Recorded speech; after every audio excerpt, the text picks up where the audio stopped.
Olá, meninas! Bom dia, ou boa tarde, ou boa noite, não sei que hora você está vendo isso, mas espero que esteja vendo de manhã, no horário da aula. Senão eu vou matar vocês. Bom, continuando, dando seguimento à nossa matéria, a gente vai agora para a página 63, no capítulo 3, tá? O espaço agrário e as cidades. Vamos falar da relação, como acontece, né, a relação entre o campo e a cidade. Mas a primeira coisa que a gente tem que entender, que a gente tem que falar, é que assim, a relação campo e cidade é e sempre foi uma relação dialética. Eu tô com isso aqui para bater em vocês, caso vocês não acordem, tá? Enfim, vai ficar aqui. O campo e a cidade, eles têm uma relação dialética, né, uma relação mútua, porque assim, o campo depende da cidade, e a cidade também depende do campo. Por quê? Como que se dá essa dependência? Tudo que a cidade produz, por exemplo, as fábricas, as indústrias são mais concentradas na cidade, né? Então esse queijo aí que você acabou de botar no seu pão no café da manhã dependeu de um leite que foi produzido no campo.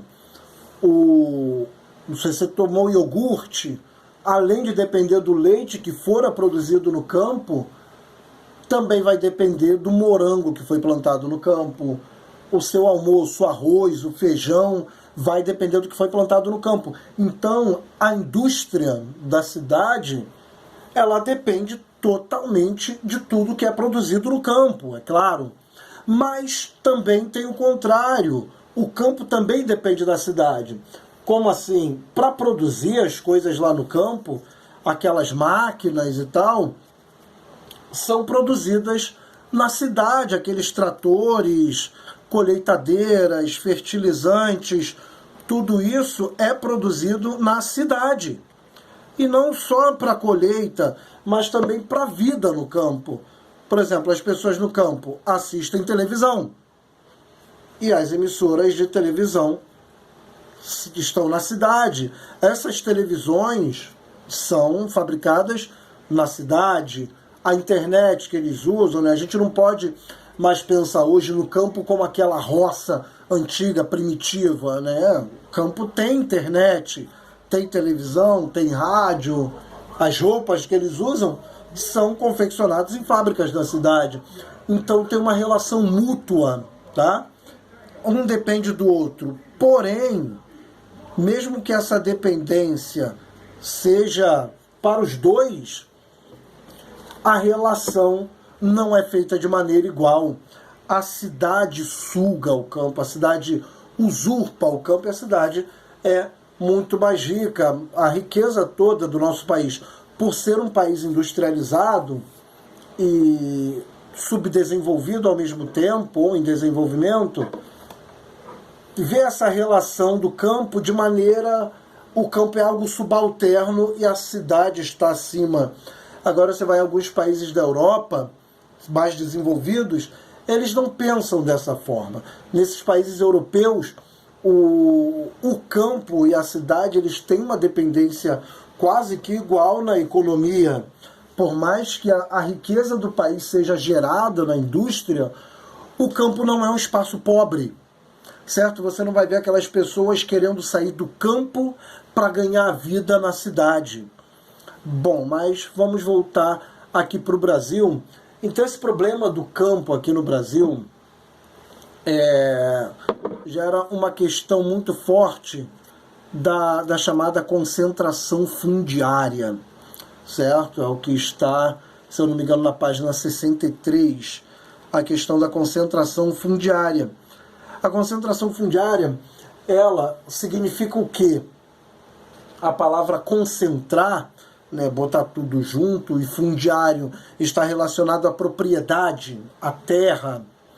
Não só terra no sentido de campo, propriedade, né, de moradia. Então a concentração fundiária determina que o quê? Você tem uma grande quantidade de terra concentrada nas mãos de poucas pessoas aqui no Brasil, né? Você vê pessoas aqui, uma pessoa só, uma família pequena de 5 ou 6 pessoas, como eu já falei, com terras do tamanho de Santa Cruz inteiro, até maior, com terras do tamanho da Zona Oeste inteira. Imagina um lugar ocupando, que vai de Santa Cruz a Bangu, que vai de Santa Cruz a Senador Camará. Imagina uma fazenda desse tamanho, nas mãos de apenas uma pessoa. Aqui no Brasil tem esse fenômeno, e a gente vai ver agora por que esse fenômeno acontece aqui no Brasil, por que temos isso. Agora a gente vai pegar um pouquinho da aula de história, vou roubar um pouquinho da matéria da Bruna, certo? Mandar um beijão para Bruna, mas Bruna, vou roubar a sua aula. Vamos voltar no tempo. Vamos voltar lá no período das capitanias hereditárias, lá em 1536, se eu não me engano, né, que ficou ali de 1536 até 1822, as capitanias hereditárias. Aí você tinha uma coisa chamada de Seis Marias. Não é que tinham 6 mulheres chamadas Maria, não, pelo amor de Deus, é uma palavra só. Sesmaria, tá? Essa questão das 6 Marias era o quê? Você ali criado lá em Portugal, desde 1375, você destinava grandes quantidades de terra a quem pudesse produzir naquela terra. Então, se a pessoa mostrava lá para o governo, para a corte portuguesa, olha, eu tenho condições de produzir, eu tenho funcionários, eu tenho mão de obra, eu tenho boi, ou eu tenho tantas toneladas de semente para plantar, eu preciso de terra. O governo queria a plantação, queria a produção, então ótimo, vou te dar tal terra lá no Brasil. E vinha para produzir aqui no Brasil. Mas nem sempre ele vinha para produzir aquilo tudo. Às vezes davam terras do tamanho do estado do Rio de Janeiro inteiro, mas ele usava para produzir uma parte pequena ali, relativamente pequena, era grande, mas em comparação ao Rio de Janeiro inteiro era um pedaço do tamanho de 1/5 ou 10% do território. O resto ficava sem nada, mas ele era dono daquilo, né? E gerava, né? Era a terra dele, às vezes ele alugava, vendia lotes, mas o que mais fazia era alugar, porque estava longe de Portugal, a fiscalização era complicada, então ele alugava para alguns outros produtores pequenos que queriam produzir, mas não tinham terra, e pronto, agora você tem um mega fazendeiro aqui no Brasil com uma terra gigantesca. Mas aí você também, dentro dessa essa lei de Seis Marias, você tem aí a ideia de terras devolutas, que era o quê? Quando fiscalizava-se e viam que não podia, que essa terra não está sendo produzida, ela tem que ser devolvida para o Estado, né? Então ela era devolvida, mas alguns davam um jeito, né, de não devolver a terra, de fingir que está sendo produzida lá, né, e tal. Então pronto, você tem agora uma terra produtiva, mas era mentira. Aí você continua tendo uma terra gigantesca lá, né? Então, eis que é criada, com a vinda da família real portuguesa para cá, isso estava dando muito problema, muita confusão. Aí você cria a lei de terras. A criação da lei de terras tem ali no livro, se eu não me engano, na página 65 ou 66, eu não lembro exatamente. A criação da lei de terras, ela determina que agora, para você ter terra só comprando, não tem mais essa coisa do governo financiar a terra para você. Você quer terra? Então compra. Tipo o Kiko, quer? Compra. Piada ridícula isso aí. Então, aí com essa ideia da lei de terras, muita gente fazia o quê? Eu vou perder essa terra aqui. Não posso perder. O que eles faziam? Aí que veio a ideia dos poceiros e dos grieiros. Olha como parece piada o que eu vou te contar agora, né? Mais uma piada na história do Brasil. Como que era a ideia dos poceiros. O poceiro é uma piada, não é tão piada assim, mas é muito estranho. O poceiro era aquela pessoa que tinha poder, tinha dinheiro, então contratava jagunços, capangas e determinava um pedaço de terra lá no interior e pronto, e dizia, isso aqui é meu. Mas quando eu falo de pedaço de terra, é uma parada muito grande. Estou falando aí de 30, 40 hectares, né? 40, 50 campos de futebol até. E pronto, isso aqui é meu. Eu colocava um monte de guarda, guarda não, um monte de jagunço armado lá. E muitas vezes esse proprietário que roubou essa terra conhecia alguém do governo e tal. Então ninguém fiscalizava, ficava lá e pronto, é dele até hoje. Agora que vem a ideia dos grileiros, olha como é engraçada a parada do grileiro. O que você fazia? Eu fui lá, peguei aquele pedaço de terra, também 30 hectares, 40 ou 50 hectares, mas eu não tenho essa coisa toda de jagunço, então o que eu fazia? Eu pegava um pedaço de papel qualquer, em branco, escrevia lá, né, que o imperador Dom Pedro I destina a terra, né, e botava a medida dela, a localização dela, a Manuel João do Nascimento Filho, no caso, o meu pai, né? Então destinou a Manuel João do Nascimento Filho, blá blá blá. Mas tipo assim, fica aquela coisa, um papel que você escreveu é um documento? Não tem veracidade. Para dar aquele ar de um documento legal, o que faziam? Eu pegava esse papel, porque tem o nome de grileiro, eu botava ele dentro de uma gaveta e eu ia lá no mato, ou mandava alguém lá no mato, caçar aí uns 20 ou 30 grilos, isso mesmo, grilo, que você ouve falar aí de cri-cri-cri, que pula assim, o grilo. Botava os grilos vivos dentro daquela gaveta e fechava a gaveta e deixava ali por uns 20 dias, 30 dias. O grilo, ele vai soltando a parte daquela clorofila que ele comeu, né, e tal, e ele vai tentando se alimentar ali, às vezes vai roendo o papel, e aquele papel vai ficando amarelado e surrado. Alguns faziam até um negócio mais audacioso, pegavam o papel que está bonitinho, molhavam o papel e deixava ele no sol, aí secava, aí molhava, aí deixava no sol de novo, aí secava. Antes de tudo, papel em branco ainda. Aí o papel vai ficando mais surrado. Aí com esse papel que ficou meio amassado, meio surrado, eles escreviam com tinta de nanquim, né, e tal. Aí que fazia aquele esquema de guardar na gaveta e colocar os grilos dentro. Pronto. Passaram uns 20 ou 30 dias, eu não sei quanto tempo leva para um grilo morrer. Pergunta aí para o Augusto, ele vai saber melhor. Depois eu vou mandar uma mensagem para ele. Augusto, quanto tempo um grilo vive?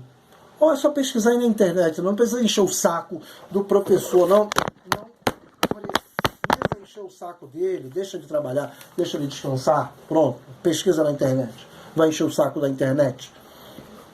Aí, passou o tempo, eles tiravam o papel e estava ele lá, amarelado, surrado.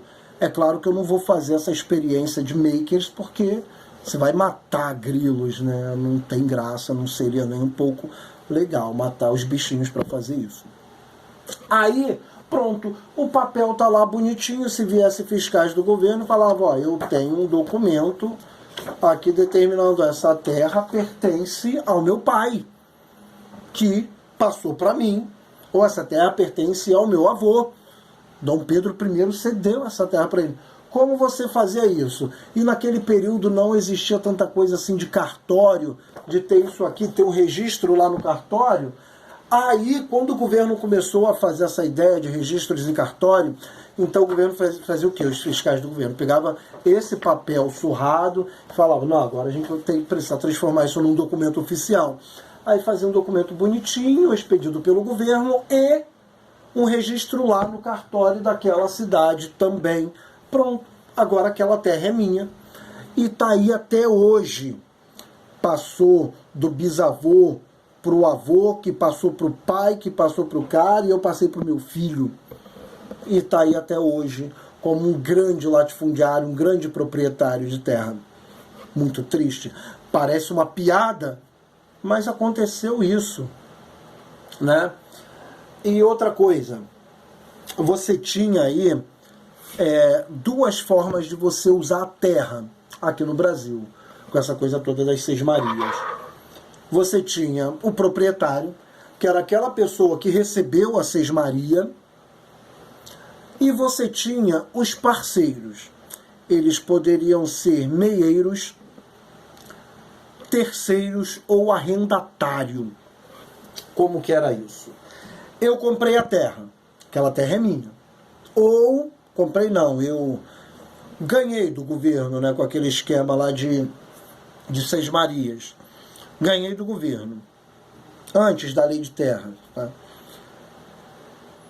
Eu não tenho interesse em produzir nada ali, eu nem sou agricultor. Mas fica aquela coisa, tá? Mas por que você quer terra? Porque terra é status, gera renda, gera dinheiro. Aí como que eu ganhava dinheiro com a minha terra, mesmo sem ser agricultor? Eu convidava um meieiro ou um terceiro ou um arrendatário. Como é que funciona? O meieiro é aquilo. Eu tenho a terra e a gente fechou um acordo em que você vai usar parte da minha terra. Você que vai trabalhar, você que vai comprar semente, você que vai fazer tudo. Eu não vou fazer nada. Mas metade do que você produzir é meu e outra metade é sua. Certo? Ah, mas é injusto. Mas fica aquela coisa, aquela pessoa ali, aquele meeiro, ele não tem onde produzir, mas ele quer trabalhar. Ele é agricultor, mas aí, vou produzir aonde? Não tem. Então, fica dessa forma. A gente divide aí. Tem o esquema do terceiro também, que o meeiro era meio a meio, o terceiro era que o proprietário ficava com 1/3 do que é produzido e o terceiro ficava com 2/3. Né? Então, se eu produzir 300 quilos esse mês, 100 quilos vão para o proprietário e 200 quilos ficam para aquele agricultor. Ou vice-versa. Às vezes é uma parada mais covarde. 2/3 ficam para o proprietário e 1/3 fica para o agricultor. Né? Muito triste, né? Imagina, você produzir 1.000 toneladas e você fica com apenas